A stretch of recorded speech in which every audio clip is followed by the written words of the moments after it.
Madame, monsieur, bonjour. Bonjour, bienvenue à Zigzag Café pour ce deuxième rendez-vous de la semaine. Deuxième rendez-vous aussi avec nos deux vedettes qui sont toujours là, bien que dans un ordre un peu plus dispersé. Au premier plan, Tacheté, eh bien au premier plan, c'est Zingaro. Et au deuxième plan, voici Lakota. C'est avec Lakota en particulier que nous poursuivrons tout à l'heure notre grande vadrouille dans le Jura, du côté du Chasseral. Mais une chose est de vous présenter les animaux, on pourrait tout de même présenter les hommes si vous ne les voyez pas d'inconvénients, à commencer par les femmes d'ailleurs, par la femme de la semaine, ou en tout cas de ce début voyage, de semaine, de ce voyage. Patricia Mottet, Patricia que nous avions rencontrée pour un tour de Suisse, qui nous revient ici pour une traversée du Jura. Elle n'est plus seule, elle vous l'a dit hier, à ses côtés, Christian Wissenbach, et ils se répartissent dans la vie un certain nombre de choses, dont les chevaux, vous le verrez tout à l'heure. Lydia Genoux, qui a fait cette grande vadrouille avec nous dans le Jura. En face d'elle, son mari, que je vais familièrement appeler Dodo, puisque c'est ainsi qu'on l'appelle, Rodolphe Genoux. Et puis, attention à votre gauche, un garde-chasse, mais qui a la particularité de garder à cheval, c'est généralement plus pacifique. Et enfin, Corinne qui, elle, est, oui, en deux mots, professeure de dressage. Est-ce qu'on peut dire ça comme ça? Professeur d'équitation. Professeur d'équitation. Donc, Corinne Giroux qui va nous expliquer tout à l'heure, en compagnie des autres d'ailleurs, mais en particulier de Patricia, comment on peut faire pour qu'un cheval qui n'est pas habitué à la randonnée devienne, dans des lieux qui ne sont pas toujours très faciles, un cheval sûr. Et je vais vous parler de lieux qui ne sont pas toujours très faciles. Hier, nous étions passés d'Orvin jusque pratiquement au pied du sommet du Chasseral. Et aujourd'hui, rencontre presque dans les airs, en direction du Chasseral, justement. Voilà. On se retrouve là sur la crête qui nous amène au Chasseral du côté de l'émetteur. C'est un chemin qui est absolument superbe, qui nous donne des rêves d'évasion, qui nous fait penser un tout petit peu à l'ouest, tout du moins comme je peux me l'imaginer. C'est un chemin où on croise les sapins noirs du Jura, les calcaires blancs, et une vue absolument splendide sur le Seeland, sur les trois lacs, et en automne quand c'est dégagé sur les Alpes. Cette année-là, quand ça a été filmé, quand on a été pris ces images, c'est vrai que c'était un été très très chaud. D'ailleurs, je crois que sur les images, on le ressent très bien. Et la tenue des cavaliers nous laisse aussi penser.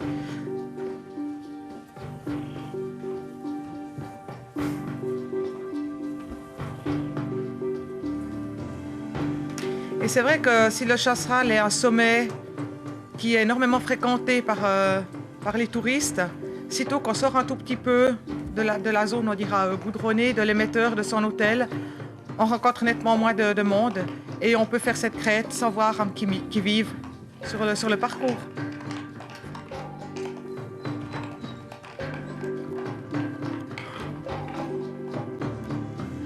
Par contre, des fois, à la place de VTT ou de promeneurs, ce sont les parapentes qui nous tiennent compagnie.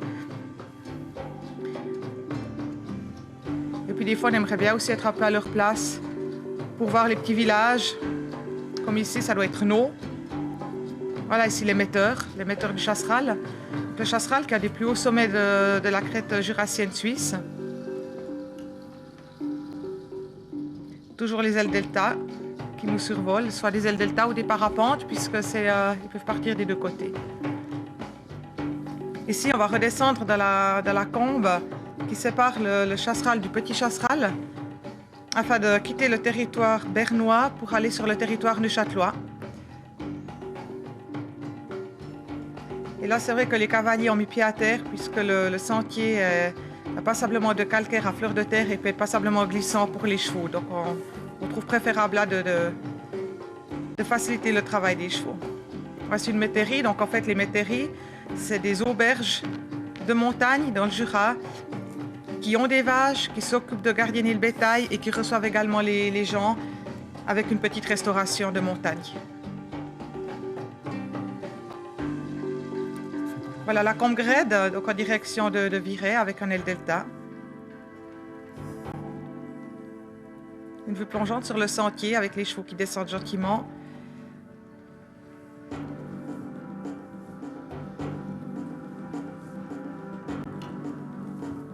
Dodo et Douai.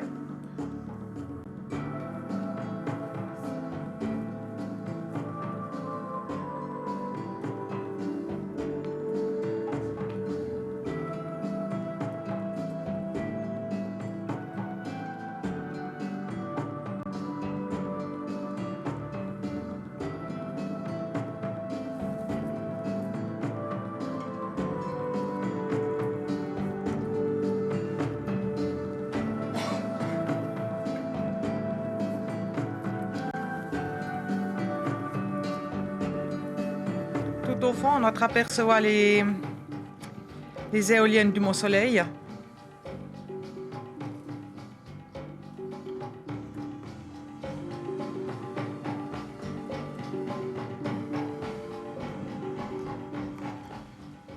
Oui, alors Patricia, il y a tout de même un cheval qu'on n'aperçoit pas du tout dans ces images et dans toute cette randonnée. Et pourtant, il est très important, ce cheval, c'est Zingaro.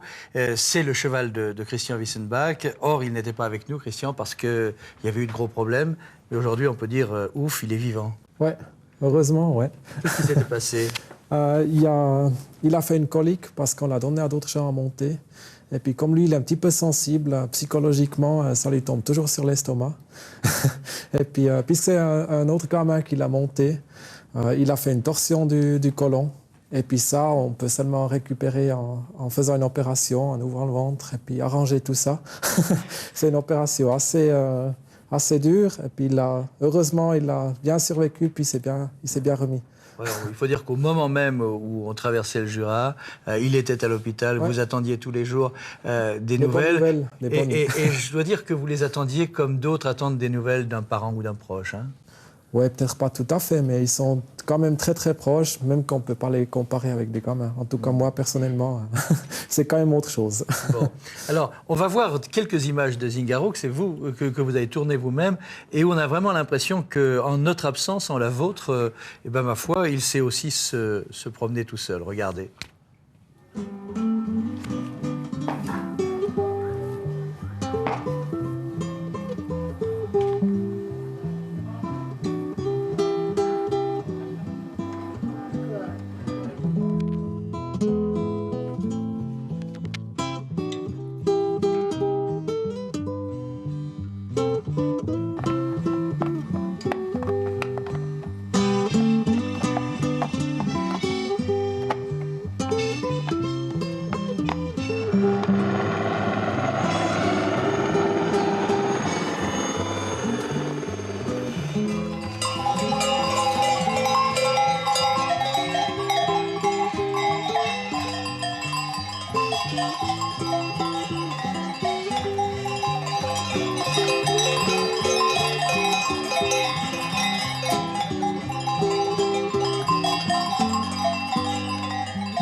La place pour remettre les pieds, hein.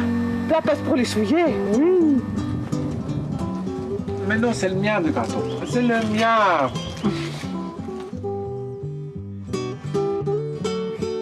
C'est bon. Hein.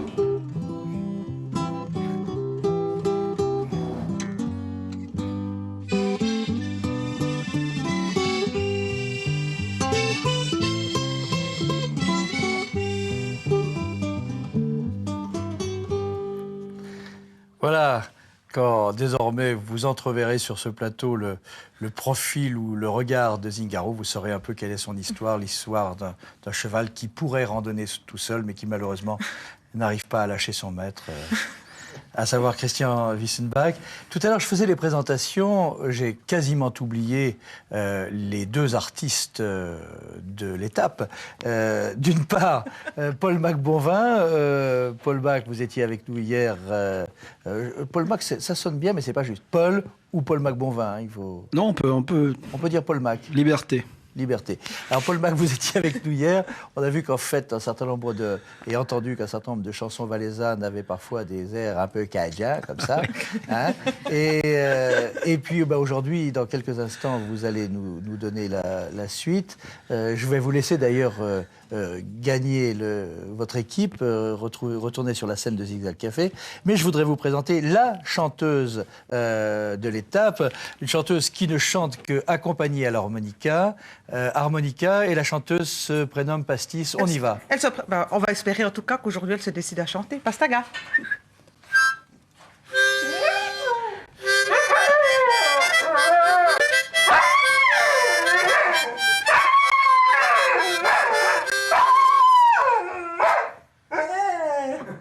Bravo. Voilà, bravo Pastis.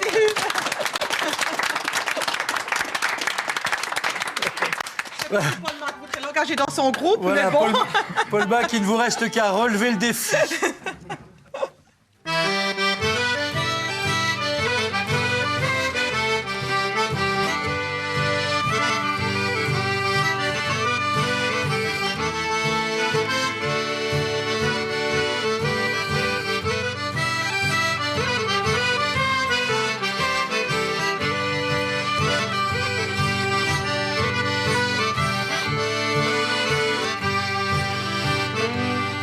Tous les ans, il y a une journée qu'on appelle la fête des mères.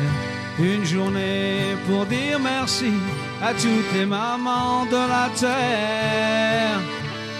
Tu nous as tout donné, des fois on t'a fait pleurer.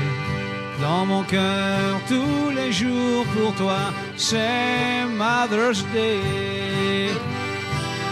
Maman qui est dans le ciel, moi je crois tu connais combien que moi j'apprécie tout ce que t'as fait pour nous. Maman, un jour par année, pour toi c'est pas assez. Dans mon cœur tous les jours, pour toi c'est Mother's Day.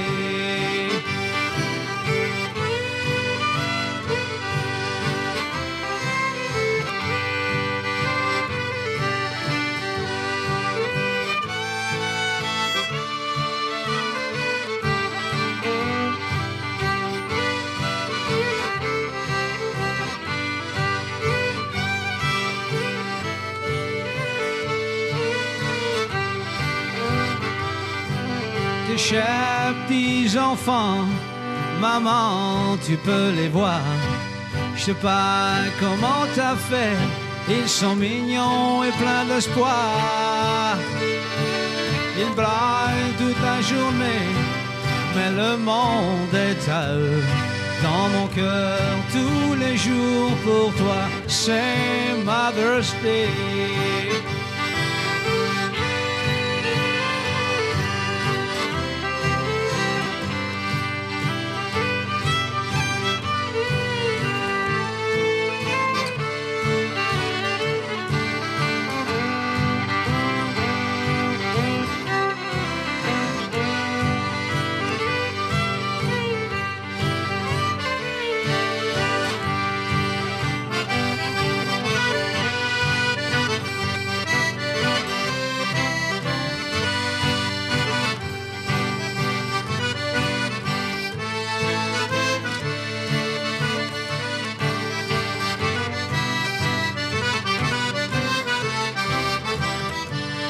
Dans mon cœur, tous les jours, pour toi c'est Mother's Day.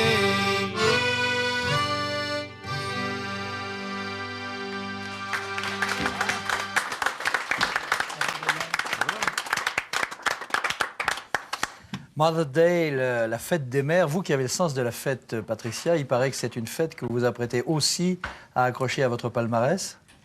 Non, pas que je suis prête à accrocher au palmarès, qu'on est prêt à accrocher au palmarès. Parce qu'il existe aussi la fête des pères quand même. D'accord. Donc c'est vrai que, voilà, on vient d'apprendre qu'on sera bientôt 3 dans la famille. Là, ça va poser... Enfin, 3 dans la famille. 3 à 2 pattes, on dira. Et quand on vit comme ça, comme vous le faites, libre de tout, vous avez l'impression que ça va changer votre vie? Je pose aussi la question à Christian, mais je pense à vous. Changer, oui, ça c'est clair. Mais j'entends, on est tout à fait prêt à acheter une selle biplace ou bien un poney pour suivre les péripéties. J'entends. Elle n'a pas changé, elle a toujours une solution. Non, mais c'est vrai qu'il n'y a pas de raison, j'entends, de tout chambouler, de changer ses passions parce que la famille va s'agrandir. Je crois au contraire, c'est un nouveau défi à relever et puis aller de l'avant. Et finalement, quand on voit des mamans actuelles qui paniquent, et puis il faut surtout que tout soit aseptisé et tout. Mais mon Dieu, à l'époque, quand il y avait les paysannes qui avaient des enfants, elles prenaient aussi les enfants à l'écurie et puis les enfants ne s'en portaient pas plus mal. Donc je pense que ça ira tout aussi bien avec les chevaux. Vous avez l'impression que je dirais que l'expérience que vous avez des rapports psychologiques, affectifs avec les chevaux sont utilisables d'une manière au moins dans les rapports avec un enfant à naître ou que Non mais je pose vraiment la question, est-ce que finalement pour être une bonne maman, il faut d'abord être une bonne cavalière? Ça c'est presque la provocation. Je dirais que l'avantage des chevaux, quand on en a marre, on peut les enfermer à l'écurie. D'accord. Bon, écoutez, on s'arrêtera là. Non, dans autrement le dit, non, je pense pas. C'est vrai que, disons qu'avec les chevaux, on apprend la patience, on apprend à être à l'écoute, on apprend à être attentif aux besoins de l'autre. Parce que c'est vrai que maintenant, la grande mode, c'est de dire les hommes ou les dresseurs qui murmurent à l'oreille des chevaux. Mais je crois que j'aurais plutôt tendance à dire, et puis Corinne va le confirmer, c'est plutôt les chevaux qui murmurent à notre oreille. Donc c'est vrai que quelque part, d'être avec ces animaux, d'être à leur écoute, ça va forcément nous aider, je pense. Mais ça, il faut qu'on se retrouve dans quelques années. Hein. D'accord. Donc, rendez-vous est pris.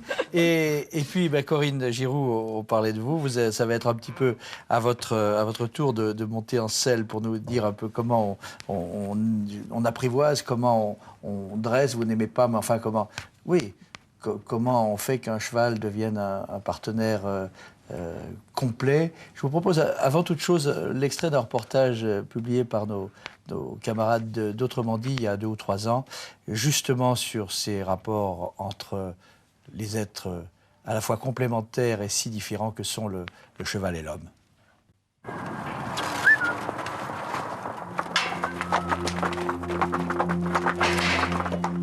Et le cheval, qui est-il, cet animal autrefois sauvage que l'homme a tantôt transformé en engin de bataille, tantôt en moyen de transport ou en objet de prestige?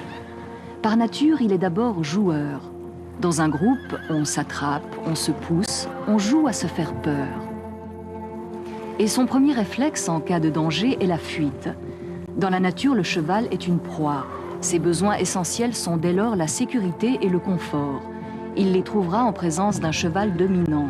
Son rôle est de prévenir le troupeau du danger et de l'amener dans des lieux de pâturage à l'abri des prédateurs. Le plus habile, le plus rapide, notamment dans les jeux, sera ce cheval alpha, le cheval dominant. Aux côtés de l'homme, le cheval va tendre à reproduire ses comportements. Et là, je lui dis simplement, c'est moi qui décide quand j'enlève ma main. Donc, c'est pas à lui de décider. Et je vais attendre que lui se relaxe pour relâcher. Okay? Juste pour lui apprendre que ce qu'il essaye là, ça ne fonctionne pas. Qu'il ne peut pas simplement se débarrasser de moi comme ça. Et c'est tout pour leur montrer que vous êtes plus malin, que vous êtes plus persévérant, que vous êtes plus juste. Et surtout que vous avez plus de patience et de persévérance qu'eux. Okay? C'est ça qu'il teste, parce qu'il est là, oh, de toute façon, j'ai casse-couille un peu ma tête, et puis elle va déjà abandonner. Et puis j'ai dit, ça a fonctionné jusqu'à hier, mais maintenant, ça ne fonctionne plus. Si tu veux continuer, tu peux. Et une fois accepté comme le membre dominant, plus besoin pour l'homme d'utiliser la force physique ou l'intimidation. Le bâton n'est là que pour prolonger le bras qui pourra dès lors guider ou caresser l'animal. Être alpha, ça veut dire pour l'humain développer les qualités d'un bon chef. En anglais, ils utilisent le mot leadership. C'est-à-dire de développer les qualités, d'être calme, d'être respectueux, d'écouter, de prendre en considération le point de vue de l'autre. Et en fait, je les aide à développer toutes ces qualités-là pour que leur cheval les choisisse comme alpha. On ne peut pas imposer ça au cheval. C'est lui qui choisira, puis un jour, il dira « T'es assez bonne, je te choisis comme alpha. » C'est beaucoup de responsabilité pour un cheval d'être dominant. Donc dès qu'il trouve quelqu'un qui prend le relais, il est tout à fait d'accord, mais il faut qu'il ait confiance. Il ait pleinement confiance en ce dominant-là. Donc si c'est moi, il faut qu'il ait confiance. Mais c'est assez dur, ouais. C'est assez long. Il faut vraiment, dans toutes les situations, qu'il puisse compter sur moi. Entre ce cheval et son cavalier, cette confiance n'est pas encore établie. Mais au bout de son apprentissage d'homme-cheval, l'homme n'aura besoin que d'un geste du doigt pour faire approcher son vis-à-vis. La corde sera devenue superflue.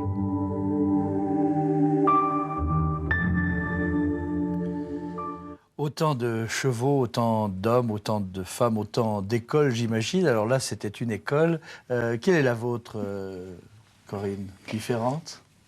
Non, pas forcément bien différente, parce que le mot-clé reste toujours le développement de la confiance. Je verrais peut-être un petit peu le concept différemment. Comme a dit Patricia tout à l'heure, je ne prétendrai jamais murmurer à l'oreille des chevaux. Disons que je suis plutôt à leur écoute, et en fait, je crois plutôt que c'est eux qui nous murmurent un tas de choses et qui nous enseignent une façon de nous tenir et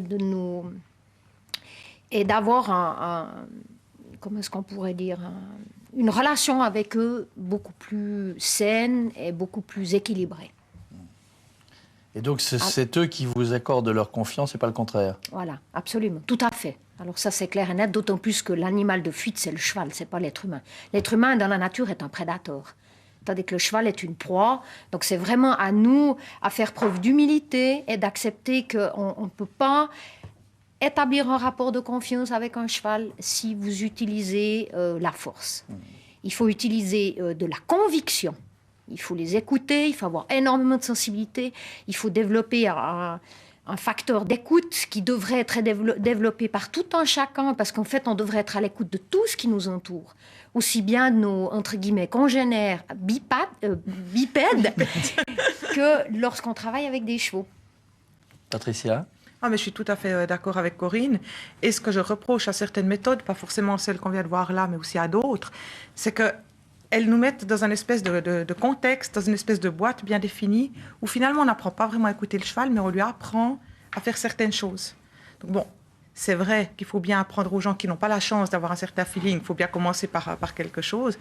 Et ce que je reproche un tout petit peu, c'est qu'on oublie que le secret, c'est pas tellement d'avoir un prolongement du bras ou une corde ou un licol X, Y ou Z, mais je crois que le secret de la confiance, c'est d'être avec les chevaux, d'être avec eux, d'être avec eux, d'être avec eux, et de partager. Je crois que c'est ça. Mais on peut peut-être le montrer en image, justement, dans vos rapports avec Lakota, avec Zingaro, des images que vous nous avez confiées, puis on va les commenter.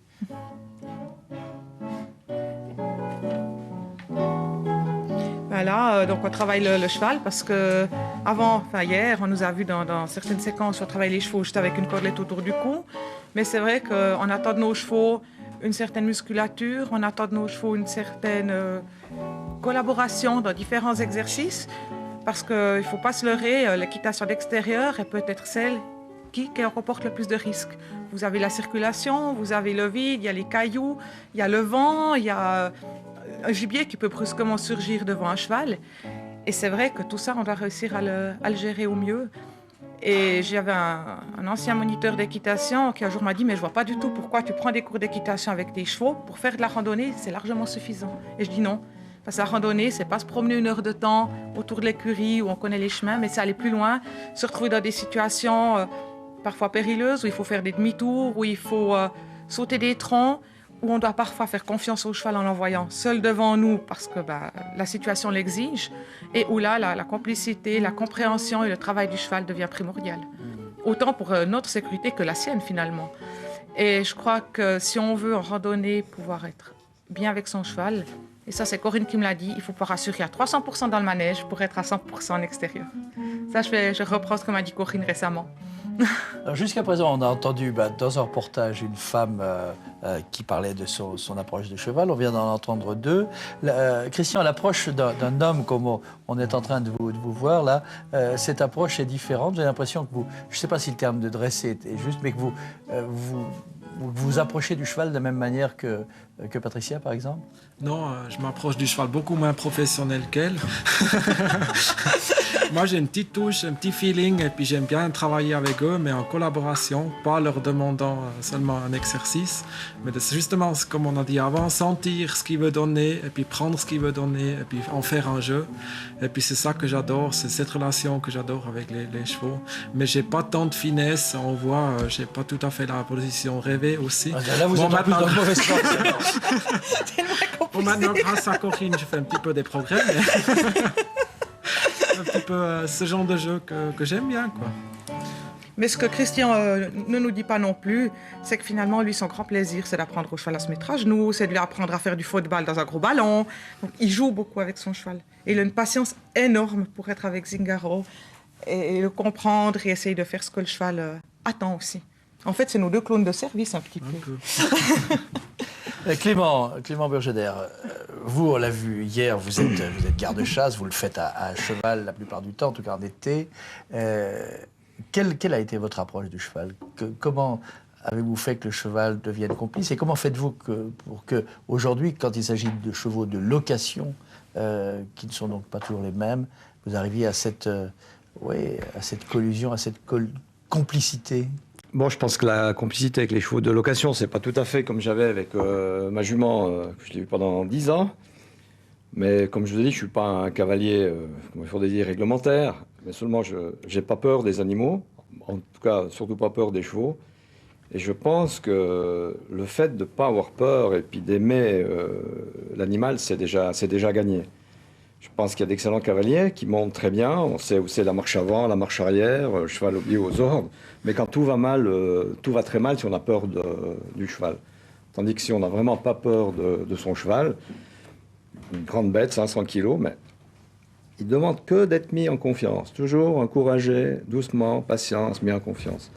Et puis moi, je joue un peu sur ce feeling, qui me réussit très bien d'ailleurs, parce que c'est vrai que je peux en tout cas pas dire que je suis dresseur, parce que je ne suis pas assez respectueux des ordres puis des commandements. Mais je pense que si on n'a pas peur, et puis qu'on aime vraiment être avec son cheval, et puis... mais seulement, je n'irai pas donner des conseils à personne, parce que je pense que je ne suis pas assez strict dans le commandement. Mais pour moi, pour ce que je fais, je crois que je ne suis jamais tombé de cheval. Mais parce que je pense que la bête sent, si vous êtes bien, tranquille, je voyage de nuit à cheval, des endroits un peu sinueux, tout ça. Laissez aller, sûr, tranquille, rassuré. Et puis voilà, la vie est belle. Jean-Pierre Michel, vous n'êtes ni professeur d'équitation ni garde-chasse, vous êtes agriculteur dans la région genevoise et responsable d'un groupement qui s'appelle Colvert, ça n'a rien à voir avec les canards, ça vient de Collet et de Versoix, sauf erreur, c'est l'endroit où vous agissez, et vous faites que chez les agriculteurs et les paysans qui généralement n'apprécient pas toujours le passage des chevaux, ça se passe mieux qu'ailleurs, c'est ça à peu près?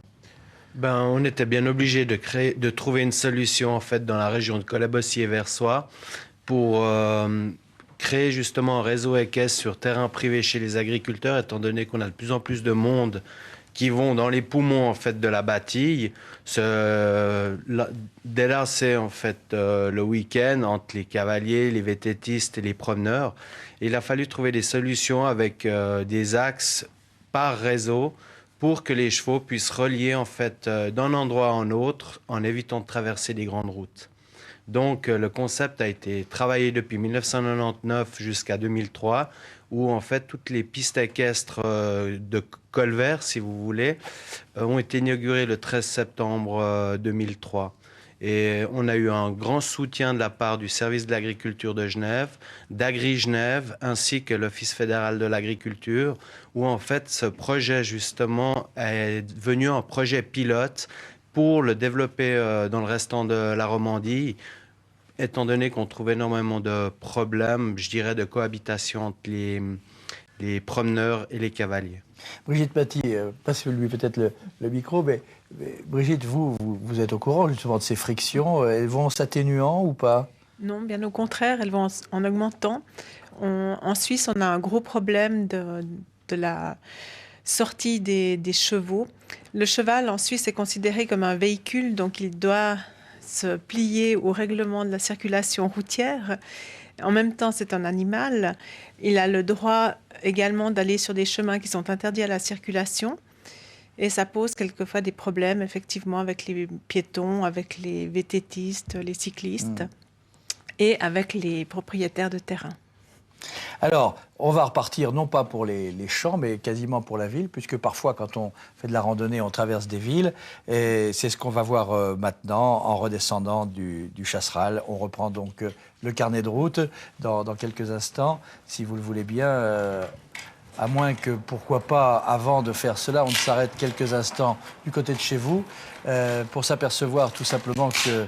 et c'est ce que vous disiez tout à l'heure en matière de dressage. En fait, même quand on vit, même lorsqu'on est en plein loisir, on est tout près des chevaux.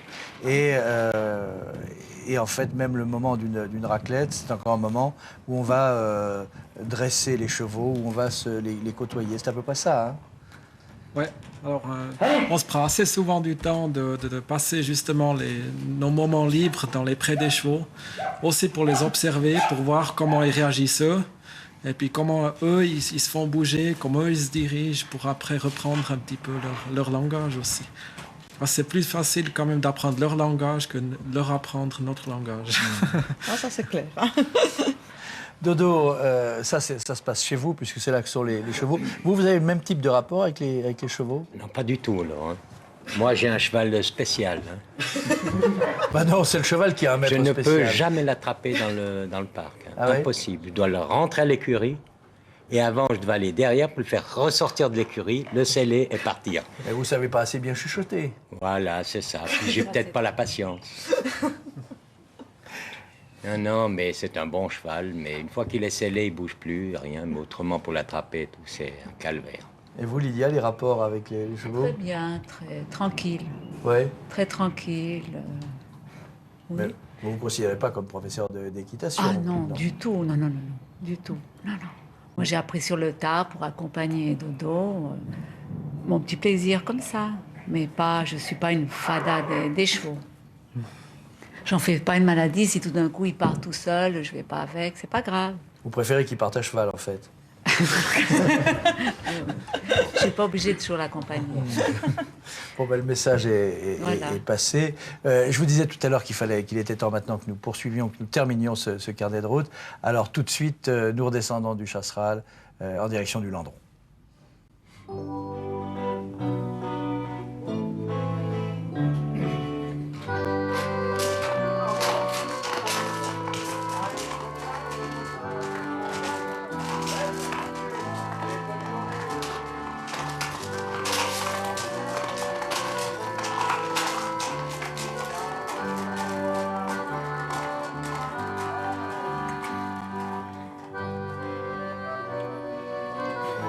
Voilà, mais je vous laisse peut-être, en fait, l'autre Christian, prendre votre micro, puisque là, ça se passait chez vous.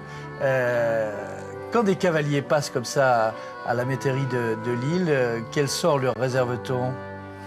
En général, le sort de camaraderie, d'amical. C'est toujours une ambiance qui, si elle ne vient pas tout de suite, se crée au fil des minutes. On leur fait toujours un accueil complet, si possible encore mieux, toujours. Et puis ça se passe souvent très bien.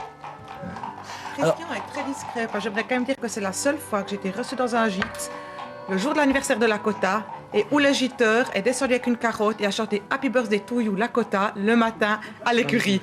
Mais c'est parce que je suis timide, je ne dis pas tout. Alors là, on est donc dans les rues du Landron. Là aussi, on rentre dans une ville à cheval sans trop de difficultés. Est-ce qu'on est bien accueillis ou est-ce que les automobilistes klaxonnent parce que ça les ralentit? En général, si les automobilistes klaxonnent, c'est pour nous dire bonjour. C'est très rare qu'on ait des altercations avec les automobilistes, en tout cas en ce qui nous concerne. Au Landron, on a toujours été très très bien accueillis. Mais je crois que c'est aussi parce qu'on y arrive avec le grand sourire. Il y a un petit air de Provence, il y a les platanes, il y a le petit coup de blanc qui nous attend pour l'apéro. Et puis, regardez ces images, je crois que c'est tellement touchant que ça peut laisser personne indifférent. Oui, je dois dire que quand on voit des gosses comme ça, il y a des chances que ces gamins-là deviennent un jour cavaliers, quoi. Ils n'auront pas peur du cheval, c'est sûr. Hein? Ah non, ça c'est clair. C'est des enfants qui sont là, qui regardent d'avoir au moins pas oublié un cheval, ils tendent à tout le monde la carotte. Et c'est vrai qu'on a eu l'occasion de passer 2-3 fois au Landron, à croire qu'on lui téléphone. Chaque fois qu'on arrive, on n'a pas fini d'attacher nos chevaux. Le petit blondinet arrive avec sa maman, avec les carottes, et il fait le tour des chevaux. Les carottes sont toujours fraîches, donc... Les carottes sont toujours fraîches.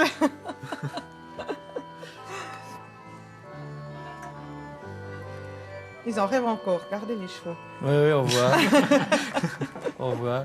Et alors donc, quand on est au Landron, on est quasiment au bord du lac de Bienne. Ouais, je vous propose qu'en réalité, assez rapidement, nous partions pour ce lac de Bienne, car en fait, depuis Erlach, vous traversez, vous rentrez sur l'île Saint-Pierre, et tout au bout, il y a quelque chose qui ressemblerait presque à la Camargue. Je vous rappelle vous avoir vu arriver en Camargue à cheval, et là, c'est presque la même chose, regardez.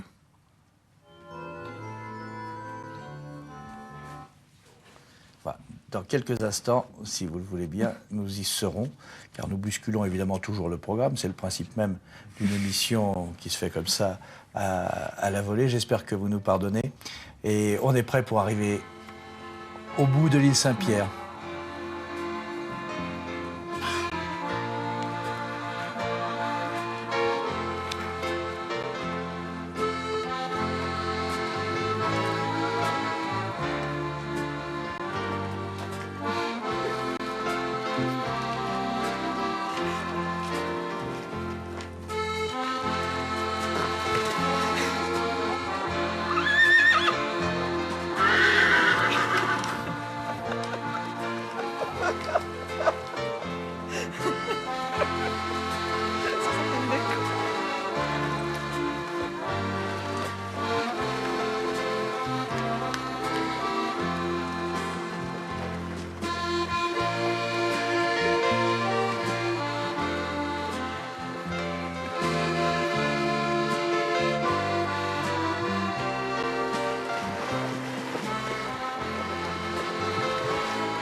Voilà, c'est sur ces images quasiment que nous allons mettre fin à ce carnet de route. Alors, il faut peut-être rappeler que cette expédition, vous allez la reprendre, celle-ci ou une autre, cet été, avec d'autres passagers plus ou moins clandestins.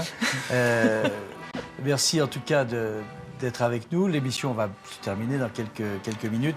Je précise, je rappelle que, puisque nous étions tout à l'heure avec Paul Mac-Bonvin, que tous ces disques sont actuellement disponibles, on les trouve, vous allez trouver sur notre site www.tsr.ch les adresses des uns, des autres, les titres, les dates aussi des concerts de Paul Mac-Bonvin, les dates de vos propres conférences, car vous continuez à en faire à propos de vos grandes vadrouilles à cheval en Suisse. On va trouver aussi les adresses tant pour l'équitation et le dressage, je sais que vous n'aimez pas tout à fait le terme, mais enfin, pour l'enseignement de l'équitation. Ou l'éducation du cheval. Ou l'éducation du cheval, comme vous voulez. Surtout des gens. Surtout des gens, d'accord.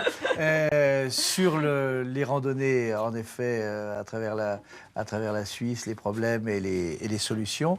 Voilà donc tout ce qui vous attend. Je crois qu'il me reste à demander à Paul Mac-Bonvin de courir jusque sur scène pour une dernière chanson, et puis nous nous quitterons tout de suite après. Voilà, Paul Mac-Bonvin, c'est quand vous voulez.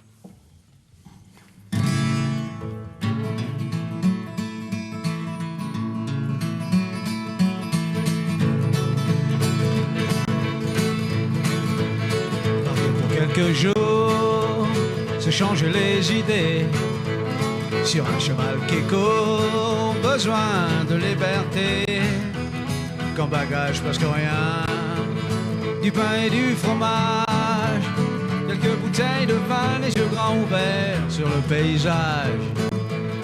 Dans le froid du matin, la vallée se réveille, près de la ville Il est loin, bien loin, là-haut, un chameau tend l'oreille.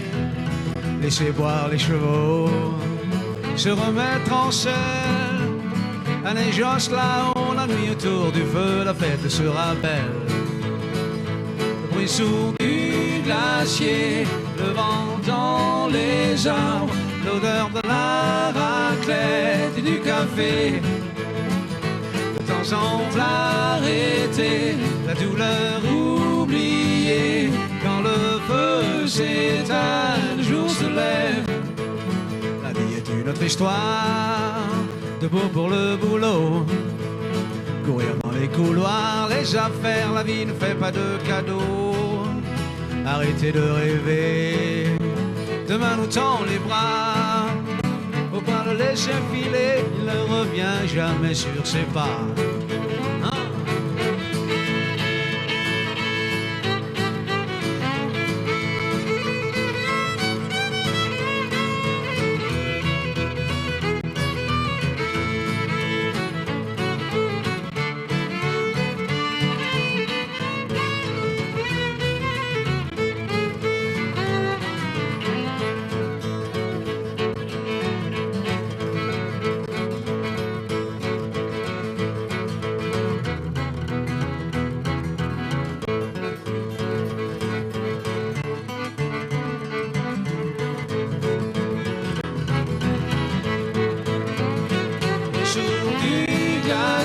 Le vent dans les arbres, l'odeur de la raclette et du café. Le temps semble arrêter, la douleur oubliée. Quand le feu s'éteint, le jour se lève. Sur du glacier, le vent dans les arbres, l'odeur de la raclette et du café. Semble arrêter, la douleur oubliée. Quand le feu s'éteint, le jour se lève.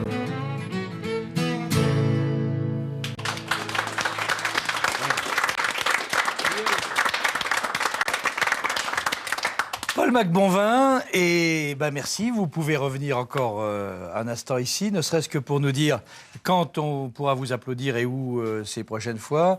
Vous avez des conférences aussi bientôt. Bientôt. À deux ou à trois? À deux. Ah. À deux. À deux. À deux. À deux. La prochaine, c'est prévu le 7 mai à la librairie ZAP à Sierre, avec la présence des chevaux, ce qui est relativement rare quand même dans une papeterie-librairie. Et une autre est prévue jusqu'à maintenant pour le 13 août à Evolène. Je sais qu'on va mettre quelque chose sur pied aussi avec Corinne prochainement. Mais ça, il faudra soit visiter son site ou bien... Alors, je signale aussi, donc on parlait de randonnée, je signale qu'il y a ce bouquin Randonnée en Suisse romande. Là aussi, vous allez trouver les coordonnées. À propos de, je reviens à Patricia, à cheval dans les Alpes, c'est une cassette qu'on peut obtenir directement auprès d'elle. Les disques, on en a parlé. Vous, le concert le plus important dans tous ceux que nous avons mis sur le site de la TSR? Ah, ils sont tous importants, mais c'est vrai que le plus important, ce sera le 25 juin avec Bill Wyman à Colombey-le-Grand. Mais alors, on sera auprès d'Orvain aussi le week-end du 10 juin. Pas loin des Bisons, alors? Exactement. Bon. Tout ça se trouve sur le site de la TSR et de Zigzag. Je veux vous dire encore que demain, on va complètement changer. Nous allons nous rendre assez loin, au Cameroun, pour suivre les funérailles d'une dame décédée il y a 5 ans. Une dame dont le fils est à la fois le roi du village et aussi... il faut le dire, fonctionnaire international à Genève. Il a d'ailleurs 2 noms, l'un à Genève dans sa fonction et l'autre comme roi là-bas au Cameroun. C'est, je crois, un privilège assez rare que d'avoir pu assister à ça. C'est ce que nous ferons demain. Et puis, après-demain, jeudi, et là, je reviens quasiment au cheval, nous recevrons Adnan Azam, dont vous avez déjà dévoré le bouquin. C'est un Syrien qui est allé à cheval depuis la Syrie jusqu'à Paris, puis qui a traversé les États-Unis à cheval pour prôner la paix et la connaissance de l'Occident et de Lorient. Et il sera sur ce plateau avec deux jeunes qui, eux, ont fait le tour du monde, non pas avec 2 chevaux, mais avec leurs 2 chevaux. Et puis vendredi, nous retrouverons un autre roi africain, mais un roi qui a la particularité, lui, d'être aussi médecin aversois. Vous voyez, passablement de choses dans cette période d'après-Pâques. Merci à vous tous d'avoir été avec nous. À bientôt et surtout pour cet été, Patricia, un double bisou de chance à la fois pour les randonnées et pour le 3e larron. On vous tiendra au courant, Alex. D'accord. Merci. Au revoir.